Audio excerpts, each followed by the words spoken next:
Dead Air Live. Our show tonight is called Visual AIDS.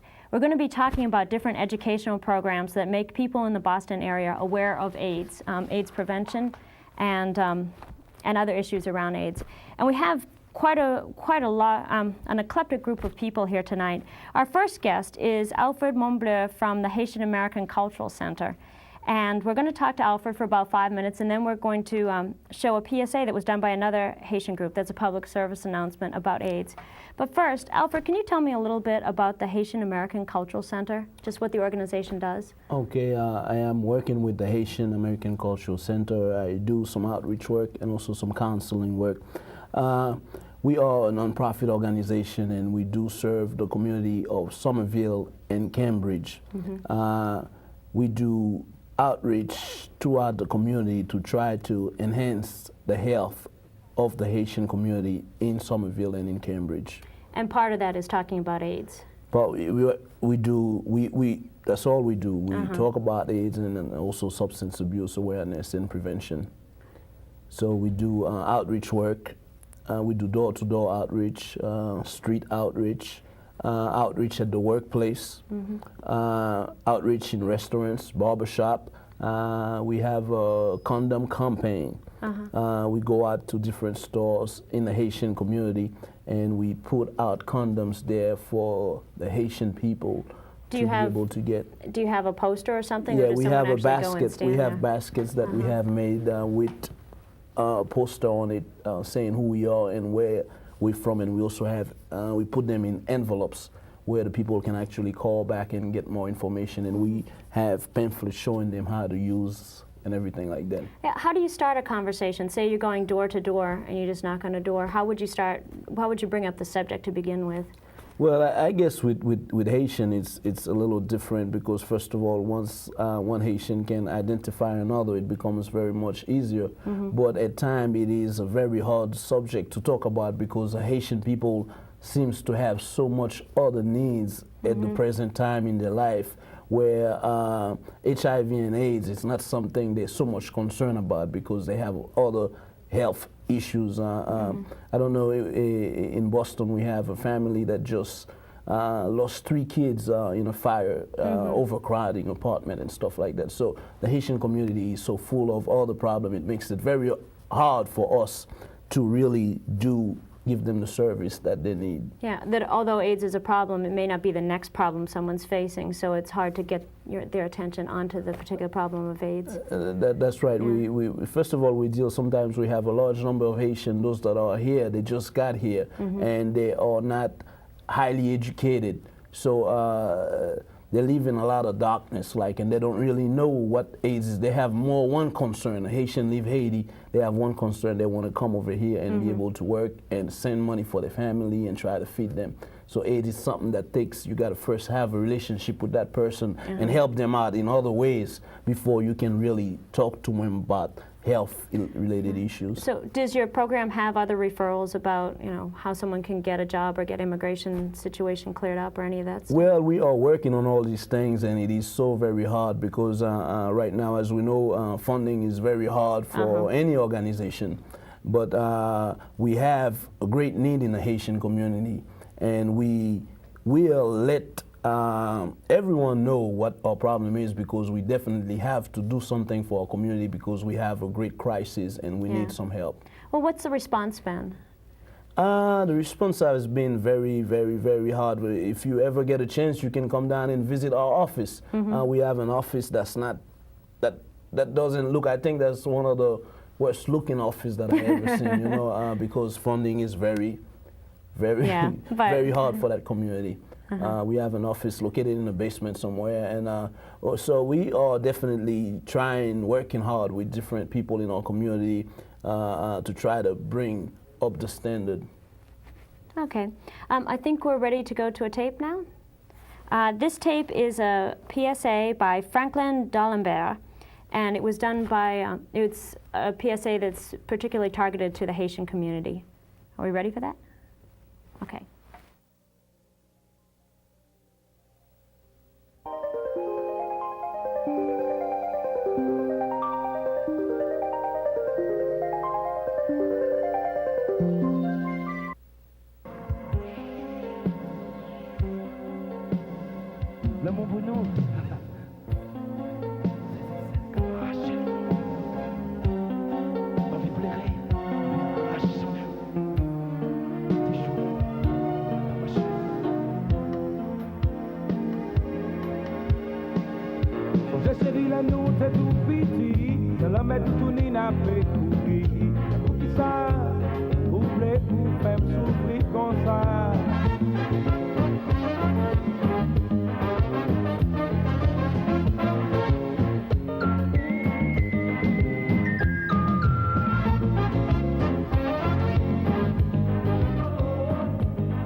Chantal, je le fais sans soit déplacer pour après tout le temps ça ne passe pour me gagner ni adresse son numéro de téléphone.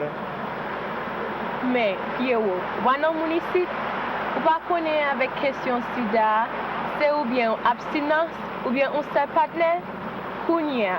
L'homme même dérapé dans une relation tout neuf. Ni intérêt ni ou même, ni partenaire, pour nous tous les deux à tester côté nous garde, avec virus HIV, puis bonnet, c'est grand matin. Mon cher Malé, ok? Ok Chantal.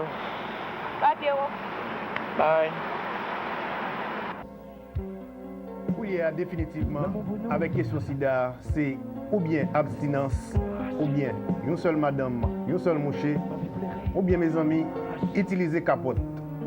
C'était un message département santé publique dans Massachusetts, une réalisation Haïti Vision.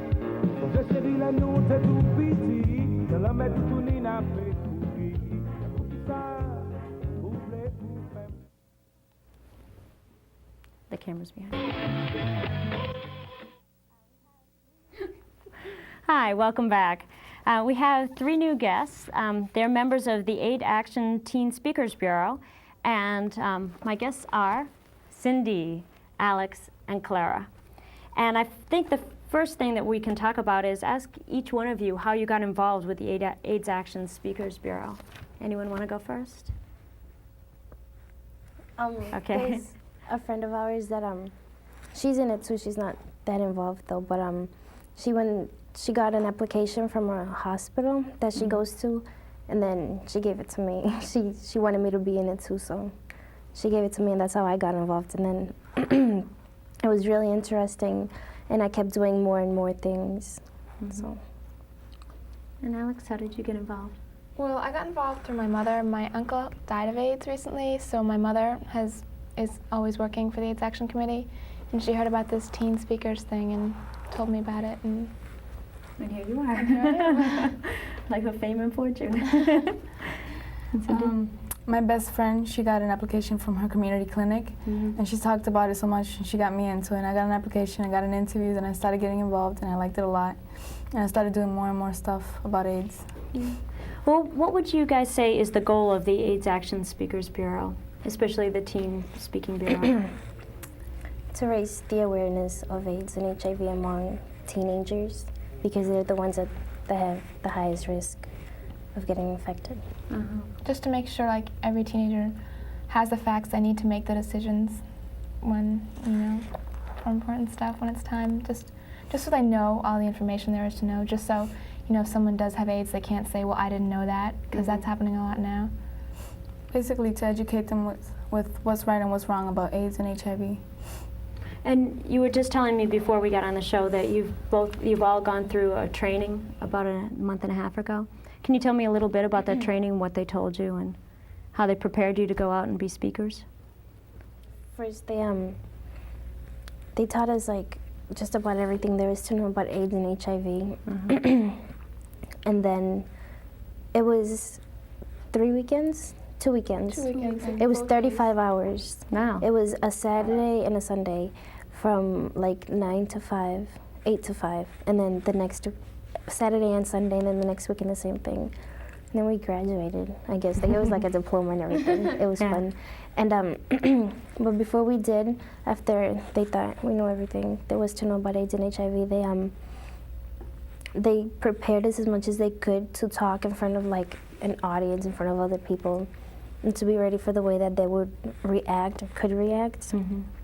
And now we're supposed to like go and watch two people or a person give a presentation, and then we do that again, but the next time we help them do it, and then we do it on our own. So little by little you get used to speaking. Yeah. What kind of speaking engagements do you think that you'll be doing? Is it for small classrooms or large assemblies, or could it be anything or both? Or Yeah, I think anything? about it's mainly teenagers and young adults, and Yeah, our goal But is to it's- like work with other teenagers. That's why we're trained, because maybe teenagers will be more likely to listen to other teenagers.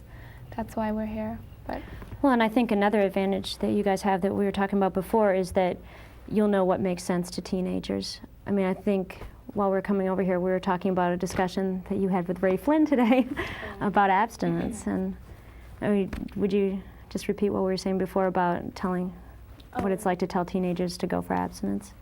He, oh my God, he's so hard-headed.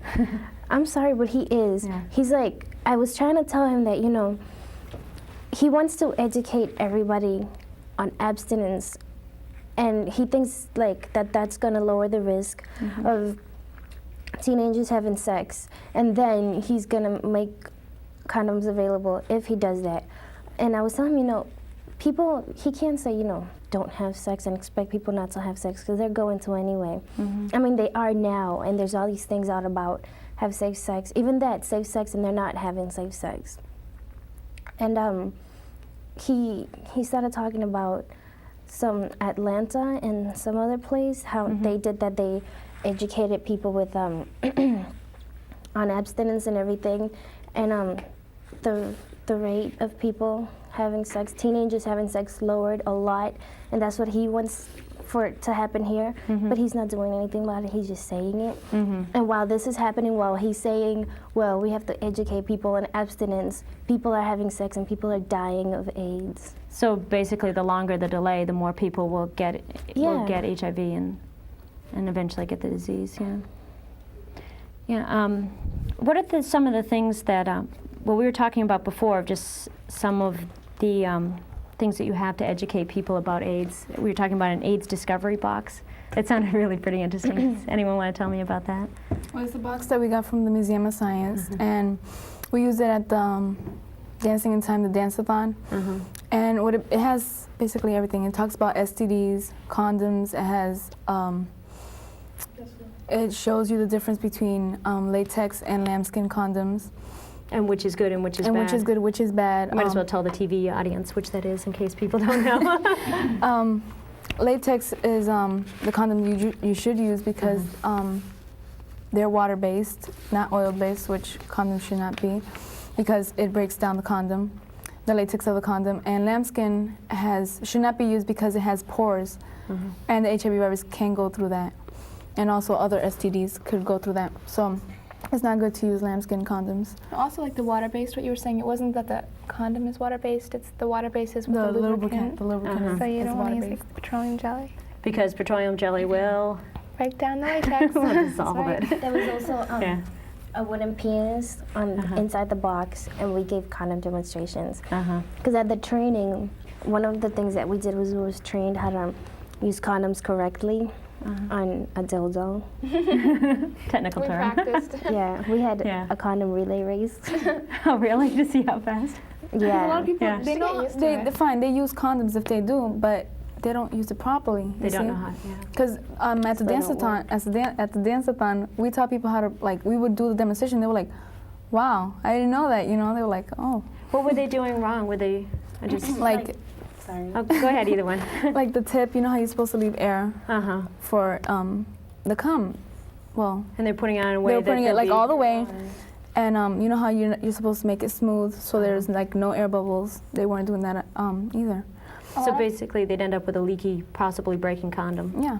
A lot of people, like we were talking about, after they've used a condom, they'll like take it off and then they'll use the other side of it. Remember? Yeah. And then that's, you know, you can get the vaginal fluids or whatever type of fluids and infect yourself. Yeah. I think we're ready to go to a tape now, and then we'll come back in the studio with these three guests. The tape is one by ACT UP, and it's called ACT UP, Fight Back.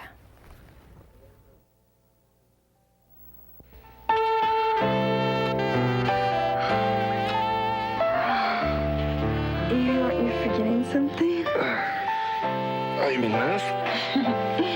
You know what I mean. Or this? You're wrong. I haven't got a rubber, have you? I hate that word. I could think of an uglier word. What do you think I've got, AIDS? Well, you could. Thanks a lot. Or I could. And we wouldn't know. Look, this doesn't feel right anymore. You're leaving? Yeah. Somewhere in this town. There's got to be a drugstore that's still open. Get out of here.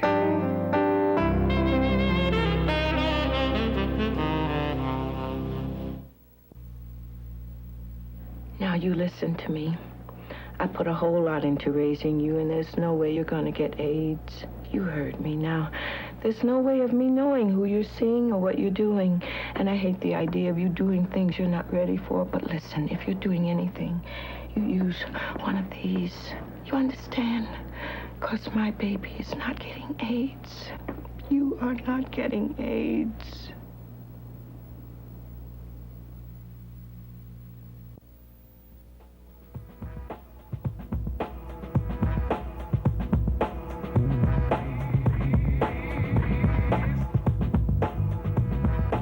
What do these Somerville Hospital employees know that you should know?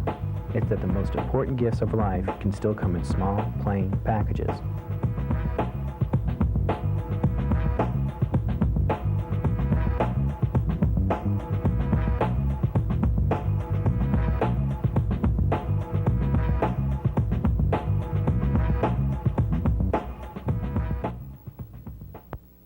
O que é AIDS?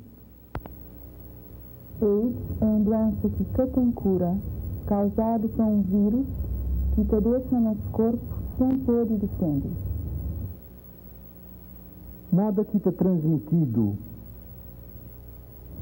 AIDS é transmitido através de relação sexual com pessoa infectada, através de partilha de agulha e seringa contaminada durante parte de um ser infectado ou através de sangue contaminado.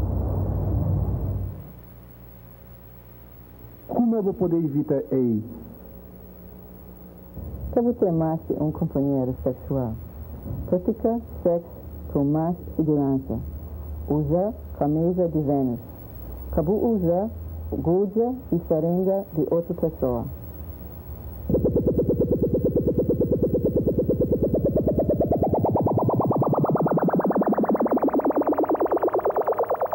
AIDS, prender e viver. Para mais informação, telefona de graça para 1-800-232-7725. About a year after Stephen and Calvin died of AIDS, I bought the first stick of deodorant I have bothered with since I was 17, and allowed myself to look into the windows of a perfume store on the way home from my new, admirable job. When I have my wits about me, the very existence of a perfume store is an occasion for gales of fairy laughter. This modern life, it certainly worries me. There are more towers gone up in Manhattan than one can believe, even while kicking through the debris, and each of them is offering a living environment unlike any other. Now, how humans came to require a living environment is beyond me. I suppose in order to accept the concept, one must hold a good faith relationship with one's lifestyle. This modern life, it certainly worries me. I'm suicidal. Life stinks. I'm losing more and more people to the disease and haven't a clue as to whether I'm next. But I live on the Lower East Side, so maybe I'll open a gallery. This modern life, it certainly worries me. What once was the Club Baths has become a restaurant.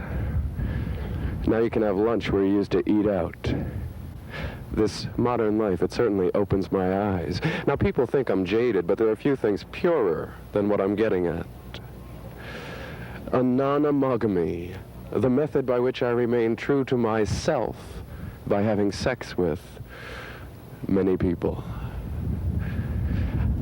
I seem always to be digging my way out of an immense hole, constitutionally unable to succumb to the restrictions by which a repressed, schizophrenic culture would have me bound, i.e., family life and narrative prose.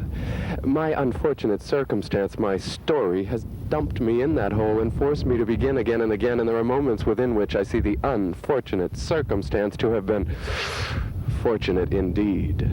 Had the facade appeared seamless, I would really be in trouble. It's difficult to remember now in modern life that it was once possible to choose to be exciting rather than successful.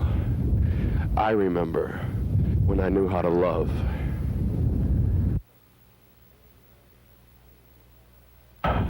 Earn your attitude. Support ACT UP Boston and ACT UP everywhere. ACT UP! Fight back! Fight AIDS!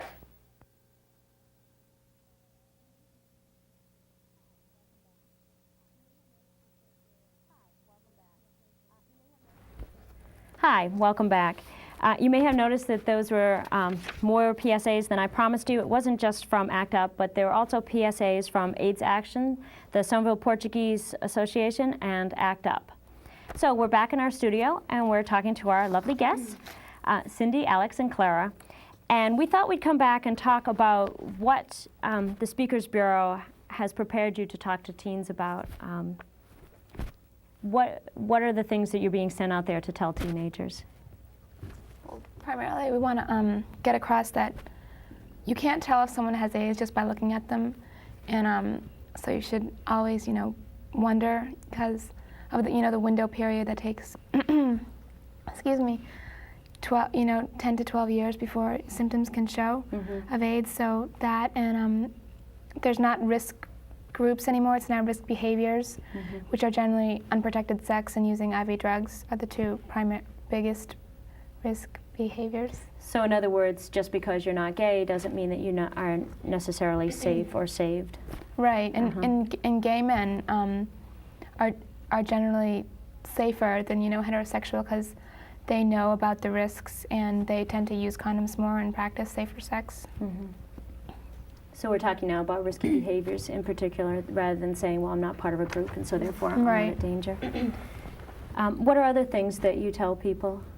That there's safe sex is no sex, and that safer sex is using a condom mostly. It's the best way.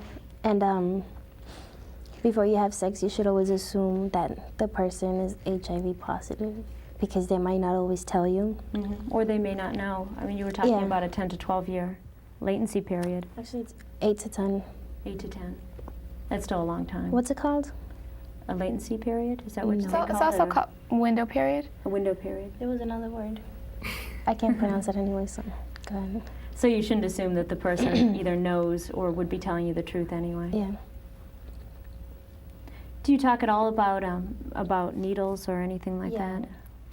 It's very important to clean your needles. They tell us all the ways that you can protect yourself from AIDS, and one of them is cleaning your needles with bleach. And how to clean them also.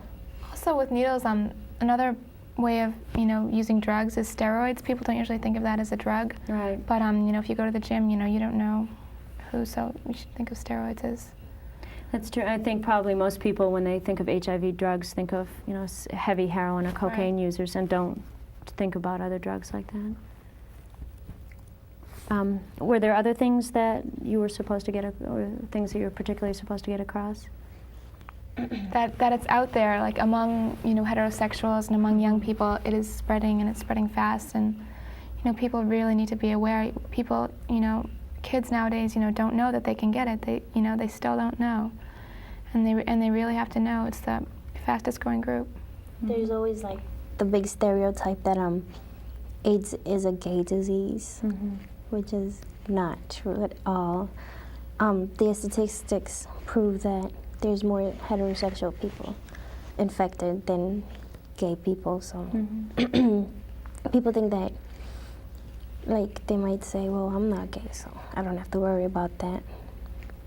But it's not like that. I think getting back to what Alex was saying is that because the gay population sort of recognizes that there's been a problem, they're taking more precautions, where it sounds like in heterosexual population there's this, oh, it won't affect me, so people aren't taking precautions. Do you think that teenagers sometimes have this feeling that, you know, death is something that's a long way away, sickness is something that usually happens to older people, and so they feel like they're invulnerable in a way, or they're invincible? Yeah, invincible. I'm sure. Yeah. They don't really think about it as it attacking them, as it happening to them. They're like, oh, it won't happen to me, I'll just die when I have to die. And they don't think about it because they don't have the facts, basically. Mm-hmm. It's kind of easier to say when you're not actually dying at the time, too. That's true. Yeah. You were telling me before that in your training, someone had 101 things you could do that were safe sex. We had somebody come and give us a demonstration, and they gave us a paper that said 101 ways to have sex without actually doing it. And it was things like, you know, hands, and baking sharing cookies. an ice cream, going roller skating, talking on the phone, stuff like that. Not all of them were like, you know, real things they could do, but some of them were like kissing, hugging, whatever, massaging. Do you think that's something that people in general, and probably teenagers in particular, don't realize, that you can't get AIDS from hugging and kissing? Or there's a lot of people that think that, because they're uneducated, they're like ignorant, I guess. They think that, well, they think, you know, there's like, they think that you can get AIDS by holding hands or a toilet seat. Or holding a cup, you know, from the person that's positive. One of the things we try and stress is that the AIDS is hard to get, and the only way you can get it is by taking into your body the fluids of someone else. You know, and you know that's hard to do. You know, you don't usually do that, and you know, sex and you know, sharing drugs are two specific things. You know, when you like use a public toilet, you know, you're not taking in fluids to your body. So I mean, people shouldn't, you know, go around, you know, being terrified of everything they touch and everything, or people that they hold hands with, or. Well, I think that as long as people have this idea that they can catch AIDS from casual contact, they're more against people who may have AIDS rather than concentrating on their own behaviors. So, what else were we going to talk about? What were other things? Well, what kind of, I don't know, reception do you think that you'll get at high schools? What do you mean reception? Like if we Like go how and the students will see us? Yeah, how do you think the students will see you? It depends on Do the you think group. they'll say, oh, great, I've just always wanted to hear about this, or? I don't think they would act like negative about it. You know, they would just be like in our school, we talk about it a lot. We give our friends condoms and things like that. And they think it's good, they're like, that we're involved in it. And that we're learning and that we're teaching other people, that they think we're lucky that we had the chance to be educated and then to educate other people, our peers. It sounds like a lot of the work you do isn't just in talking, you know, in high schools where you don't know anyone, but also among your friends. Yeah. It's not only high schools though, it's like colleges and hospitals, and there's people that are younger than us too. Yeah. What is the age group? What do you think is the youngest age group that you would want to talk to about AIDS awareness? Middle school. Yeah, well, 12, 10. Yeah. Do you want to tell that example of one of your friends whose 12-year-old sister is pregnant? I had a friend, and his sister is 12 years old, and she's pregnant. So obviously 12. You know, she should have had someone talk to her below 12. It's not, it's like their surrounding, the people that are around them is like the community where they live, that, or like how the way that they were raised, that's kind of where it comes from. So everybody, like now, the teenagers from now, if they all know, if they're all aware, when they have kids, they'll be aware, and it won't happen pretty as much in the next generation. But I think people are going to have to like want to know, and I mean, are going to have to be scared into wanting to learn, you know, which is really too bad. But there are a lot of people out there who just are like, you know, I don't care, and like, you know, and they're the ones that are going to be getting hurt by it, you know, maybe a loved one or something. Right. But okay. I think we have another PSA that's ready, or several PSAs. These next tapes will be of an AIDS counselor from the Somerville Hospital, and also some PSAs afterwards. So can we go to those tapes? There are really two types of AIDS counseling and testing procedures. The first is confidential testing and the second is anonymous. With confidential testing, an individual gives his or her name and all the results are recorded and kept in confidential files. With anonymous testing, a name is never used, an individual is given a code number instead. In Somerville, there are a few sites that offer both anonymous and confidential testing. For anonymous testing, where you don't give your name at all, you can contact SPAL, the Somerville Portuguese Language League, and after January of 1993, or during January of 1993, the Somerville Hospital will also offer anonymous testing. For confidential testing, where you do give your name and all your test results are kept in a file, you can contact either the Somerville Hospital here on Highland Avenue, 666-4400, the East Somerville Health Clinic, or the Health Center on Cross Street in Somerville, or the Mystic Housing Project. The cost for the tests are very low. For anonymous testing, the cost is free. And for confidential testing, the cost is $18. And for anyone who cannot afford the $18 fee, we ask that they make a donation of what they can afford to try to offset the cost. Si vous êtes intéressé de tester pour virus sida, c'est très facile. Une façon qu'on fait ça, c'est si vous venez tester confidentiel, ça veut dire que mon y a nom et tout bail, tout nom, l'âge, il y a mettre dans le record. Si vous voulez tester, vous pouvez venir dans l'hôpital Somerville, ou bien vous pouvez venir dans l'hôpital Mystic Health Center, ou bien vous pouvez aller dans East Somerville Health Center. Si vous voulez mon nom, ou bien si vous voulez qu'on rien de où, vous pouvez aller de l'autre côté, là, pas bon, by non. Côté ça, il y a l'SPAL, SPAL, il est dans Union Square. Si vous voulez tester dans l'hôpital Somerville, il coûte $18. Et si vous n'avez pas assez d'argent pour payer, nous t'avons demandé si vous avez une petite donation de ça au Cabaye, il est très bon pour nous. Si vous avez une question, mettez-le 666-4400, extension 332. Merci beaucoup. Si le gustaría hacerse el examen del SIDA, hay dos clases de exámenes que puede tener. Un examen es confidencial y otro examen es anónimo. El examen confidencial cuesta $18. El examen anónimo es gratis. Si le gustaría hacerse el examen, puede llamar al número 666-4400. También hay otras clínicas que hacemos los exámenes del SIDA, la clínica del Mystic y la clínica del East Somerville. También se hacen los exámenes confidenciales y anónimos. Para los confidenciales puede llamar a horas, pero para los anónimos tiene que esperar hasta después de enero del 93, cuando vamos a comenzar a hacer exámenes anónimos. Gracias.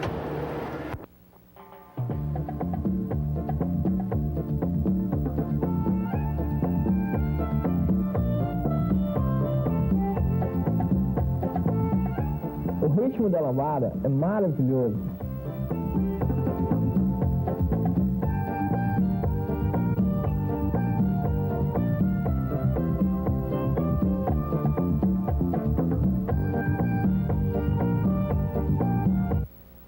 Mas se não se protegerem contra a AIDS, talvez na próxima vez não poderão mais dançar lambada. Quem um dia só me fez chorar, chorando se foi. Qualquer adolescente, homem ou mulher, pode pegar AIDS se tiver sexo sem proteção. Amor que um dia não soube cuidar, chorando. Você pode pegar AIDS se partilhar agulhas e seringas.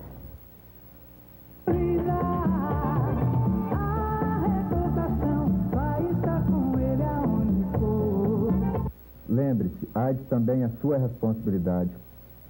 Quando nós dançamos lambada, temos bons momentos, mas não nos esquecemos de nossas responsabilidades. Na luta contra a AIDS, a informação é a sua melhor proteção. Chame grátis para 1-800-232-7725.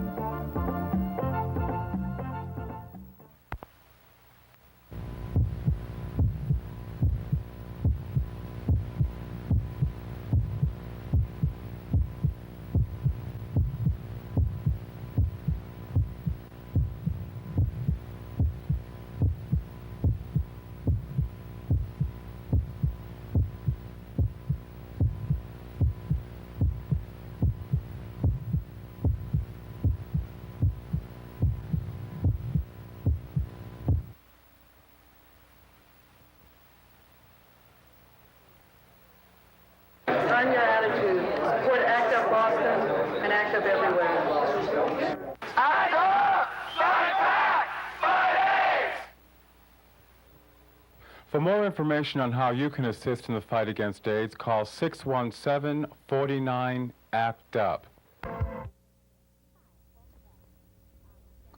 Hi, welcome back.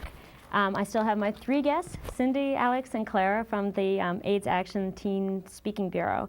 And what we're going to talk about right now is this whole issue about testing. What do you tell teenagers about testing? When they go have themselves tested, a lot of them won't go have themselves tested because they don't want anybody to know. They think that as soon as they have themselves tested, everybody will know. But they could have themselves tested like anonymously or confidentially, and there's a difference. People think that it sounds like it's the same thing, but it's not. Confidentially, you're like with the person and they don't tell anybody, but it goes into your files. So your name is associated with your test result. Yeah. Somewhere, it's written down somewhere. And like they know your name and everything. If you have it done confidentially, That's if you have it done confidentially. If you have it done anonymously, you're just a number. You don't even have to tell them your name. All they tell you is if you were positive or negative, and then you leave, and nobody ever has to know. And also for testing, there's like counseling and stuff. Because if you find out that you have AIDS, I'm sure it's a very upsetting experience, and they make sure you really are ready to find out and before. And you also don't need your parents' permission, which is maybe a concern for a teenager. Oh, you don't need your parents' permission? Well, I know AIDS Action knows of one place, I think it's in Cambridge actually, where you don't need your parents' permission and it's anonymous. You're just a number. So if a teenager was curious about, their HIV status, then they could go to this anonymous place. And they counsel you and everything. So the AIDS Action office would have the number for that. So if you want, you could call them. Okay. Why do you think many teenagers, or what do you think would go over in a teenager's mind about whether they would or wouldn't want to get tested? To be afraid that they're positive. Would anyone ever ask the person that they were with to get tested, or? I would. Yeah.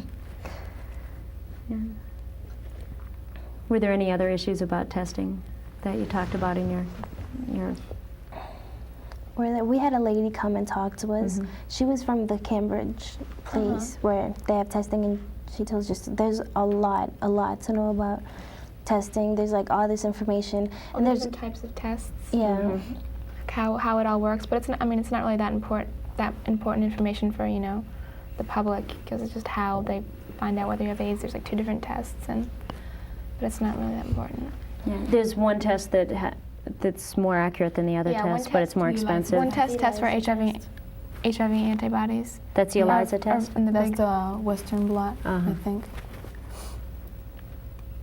Okay. Do you think that it would be a problem, people getting tested and then thinking because they tested negative, then they don't have to worry about anything anymore? Or do you talk about that? Oh yeah. Also, you can get tested for AIDS and it can come out negative, but you can actually be positive. It's again that little layover time.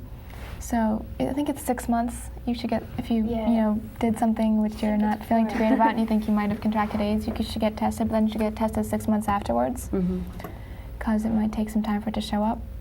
I think that's something important that people don't necessarily know. Yeah, because you could be with someone and be like, no, I got tested, I'm fine, and then you could have sex with them or something, and then it could turn out that they really did have AIDS. But well, I think the thing we were saying before is someone might not know their HIV status, or they might not tell you. They might also tell you things about a test. I'm sure people would lie about it. I'm sure people Yeah, would. we had a lady, remember, she came to talk to us, and she was HIV positive. And she told us how when she knew she was HIV positive, and she had sex with a guy, and she didn't say anything, and she had unprotected sex. And that's why they told us you always assume that your partner is HIV positive or has STDs. You should always protect yourself, no matter what. Yeah. We were also talking before about condoms and things that people may not know about condoms. I mean, it's not just, you can tell people use condoms, but there's also a lot more about them. And you actually brought some visual aids, didn't you? Yeah, there's like all the different kinds, but they're not too great. There's like green, red, black. Do the colors make any difference, or they're just pretty colors? colors? Well, actually, see, these aren't all that great. Because they're extra strength. But see, if you use like the You see how it's see-through? If when the light goes through this condom, Yeah, why don't you hold it up so ruin maybe the they can get latex. it see-through? That's the black. Yeah. There's So what does it mean if it's see-through? That they're not as strong enough? When the light goes through, it'll ruin the latex. It breaks it Can you down. store it just because the wrapper is see-through? The wrapper see-through is So the These are problem. the ones that are better. This is like what I think is the best kind. Not that I ever used it, but What's in the no, package? but they say like the light won't go through this. But not only that, but see if you like put this in your car and the light hits it, it'll damage the condom. If you put it in your back pocket in a hot place, it'll damage it. And people sometimes they open the condom with their teeth And they could break it. and they break it. That's why you should always do it with your hands. So it's not just important that you have a condom, but that you have a good condom that hasn't been in your back pocket or on the dashboard of your car for a long time. Like you can use them, but you have to take care of it. You have to treat it properly. So what's the one that you have in the blue? Is that That's just a another one? lubricated lifestyle. Too, just to make it easier. There's non-lubricated, but there's some people that use non-lubricated condoms, but it's just easier. They sell the jelly like by itself. And the other one is the extra strength? Yes. This is for people with egos. Big egos for big strength. Were there other things, I think we mentioned before that not all condoms were equal, that the latex were better than the natural ones? And the lambskin. The lambskin have like, since it's skin, it has holes on it, and there's like little holes on it that make it Pores. Can't get through those pores. That's why it's not good to use lambskin condoms. What was the demonstration you were telling me about before in the AIDS discovery box that they have at the Museum of Science? It was about this. There was a magnifier. Oh, it shows, it's like, it's this little like block, and it shows you the difference between latex condoms and lambskin.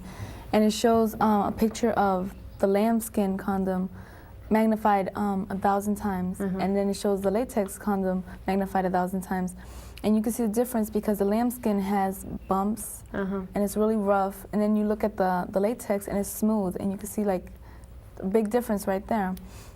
And you can see the holes in the lambskin also. So that one is not good for protecting you against AIDS and one is? Also, when you're having, if you're with someone and you're not even having sex, like if you're just, the man ejaculates, near the woman, or on her thigh or something, it can still, AIDS can travel and an undetectable amount can get inside of the woman, and that can infect the woman. You can be a virgin and have AIDS and still have, protect it from sex.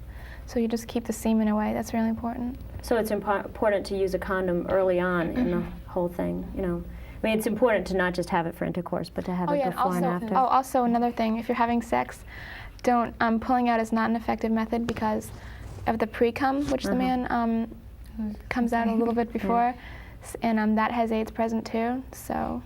So pulling out is not an effective way? At the training, they taught us about all the different ways that you can protect yourself from sex. Not only from oral sex and all the different kinds of sex there's. Well, oral sex, but if you have a glove, a latex glove. Well, this was not a popular method, by the way, among our viewers. No, but this is what they taught us people. Well, if you want to protect yourself, you can cut the fingers off and use the fingers to have oral sex, and you can cut a square and make anal sex. Sorry, and have anal sex. And for oral sex, you can cut a square off the same glove and use a dental dam. Since most people don't really have dental dams people try hanging And also saran or microwavable Saran wrap are ineffective as dental dams because they're porous also. People try to use it as a lubricant. Not baby oil. And mayonnaise you shouldn't use, and baby oil you shouldn't use because they're all anything with oil-based. With oil. Just read the late ingredient. Okay, so to go through this again was that if you want to use other things, if you don't have condoms in particular, saran wrap is okay as long as it's not microwavable. You should never use anything that's oil-based as a lubricant, and that was. And the glove, if you Which have is latex not very gloves. popular, but it's there. If you're trying to be safe, it's something good to have.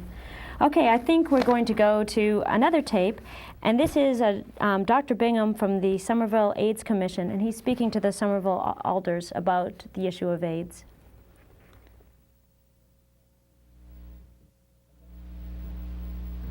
I'd like to talk a little bit about what's happening in Somerville in terms of a response.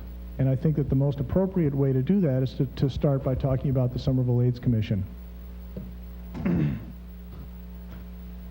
I've been working with them for about the last 3 years as a co-chair, but they actually started in June of 1989 to evaluate the impact of the epidemic and to address the issues raised and to form a response. We are a coalition of community leaders, healthcare providers, governmental employees, including the local health department, church leaders, community groups, and individuals. And our mission basically is to combat the further spread of HIV disease in this city and to provide services for those people that are already infected. All members are volunteers, and we will rely on a true collaboration of many different agencies for our support. Some of the things that we have done in the past 3.5 years are a needs assessment in 1990 throughout the city, which showed that most people identified education as the most crying need. Recently, the health department, in conjunction with the Somerville Hospital, performed a comprehensive health assessment needs for the city, which probably most people are aware of, where HIV and AIDS was identified as one of the most pressing healthcare needs of the city. A plan of action has been developed, and the Somerville AIDS Commission is going to be overseeing that plan.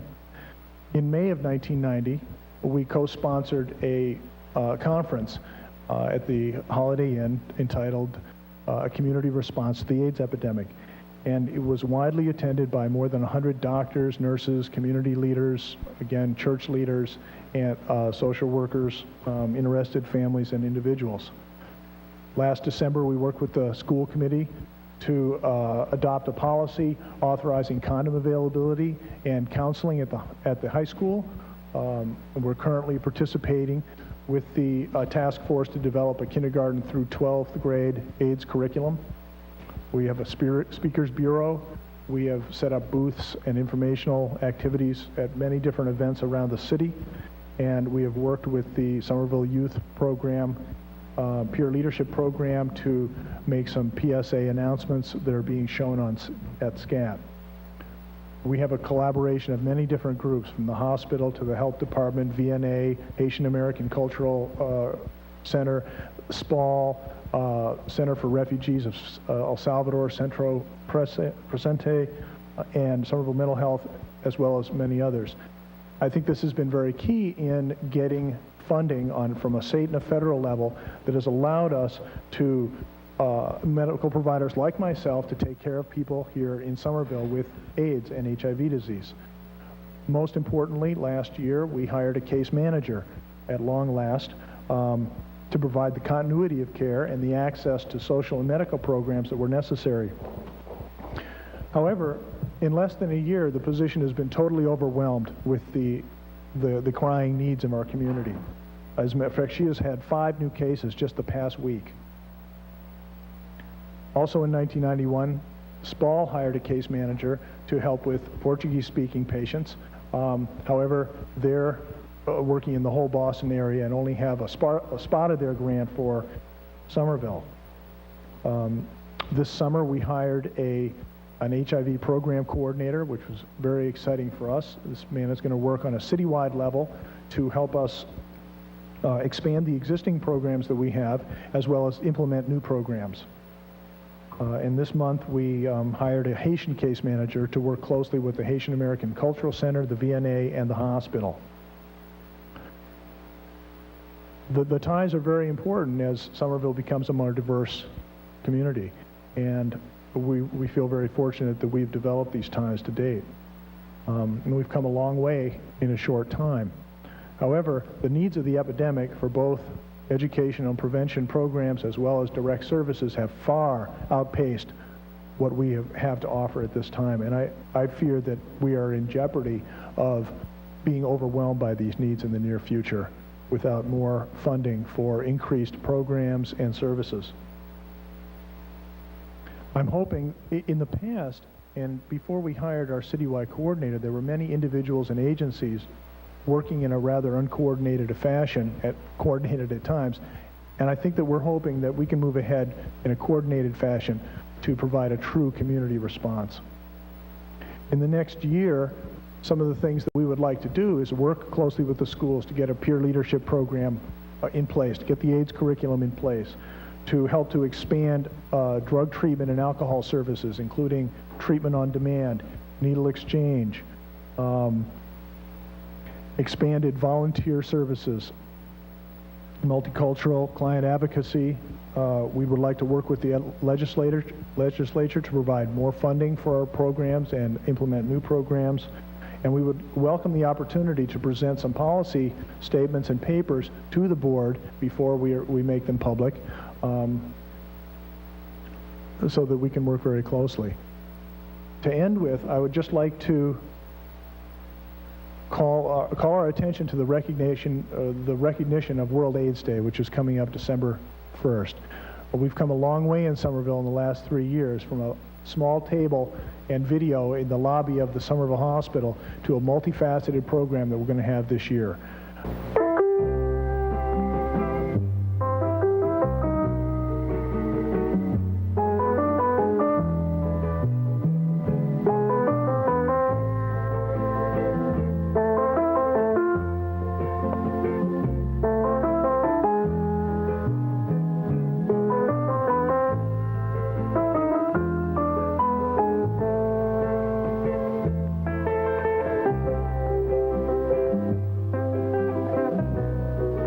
Na coisa mais preciosa que não tem, nossa saúde. Hoje tem uma doença que pode matar. AIDS. AIDS é transmitido para relação sexual e para partilha de agulha para veia. Ainda que tem cura nem vacina contra AIDS. Por agora, educação é a melhor arma contra AIDS. Pratica sexo com mais proteção. Usa camisa de Vênus. Acabou injeta droga, mas se vou injetar, acabou partilha agulha ou seringa.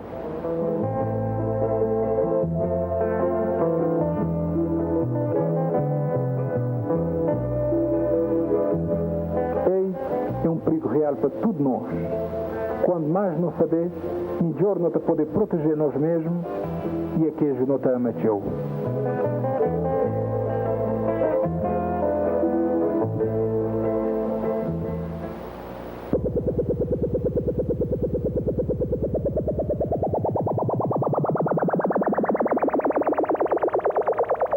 AIDS, prender e viver.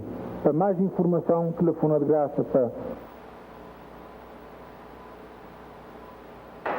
I'm Penny Arcade. That's right. I'm an affected woman. I'm affected by the AIDS crisis. I'm affected by it day in and day out. I've been affected by it for over 10 years now. I've lost 25 years worth of friends. The AIDS crisis can end. Get involved. Earn your attitude. Support ACT UP Boston. ACT UP! Fight back! Fight AIDS! For more information on how you can assist in the fight against AIDS, call 617-49-ACT-UP.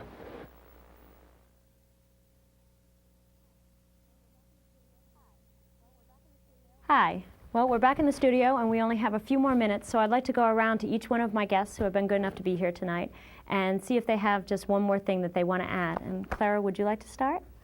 Sure. What's one thing that you think is the most important thing you should tell teenagers?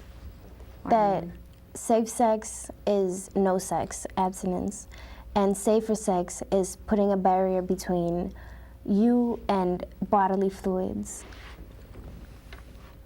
And what would you like to tell people, Alex? Well, I just like to tell people that AIDS is no longer a gay disease, and that it is really out there in the heterosexual population, and that they really should protect themselves because they don't want to wake up one day and have it. This can happen. Mm-hmm.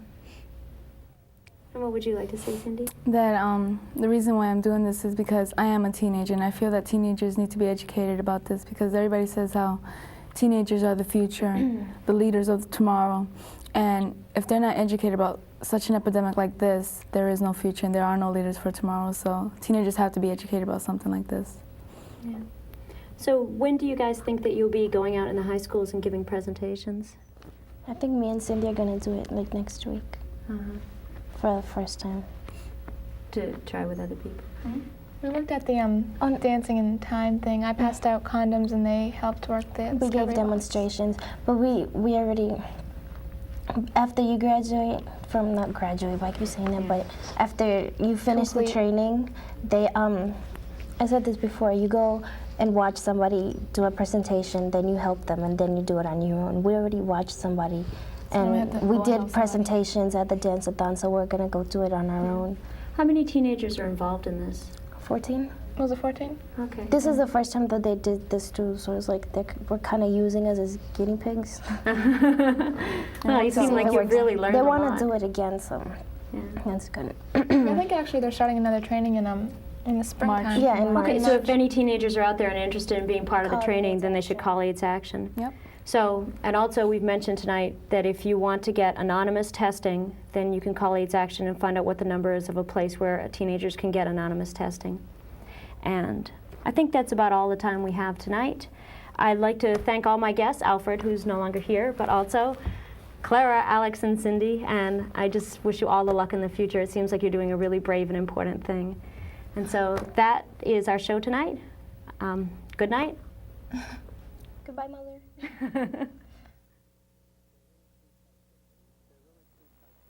There are really two types of AIDS counseling and testing procedures. The first is confidential testing, and the second is anonymous.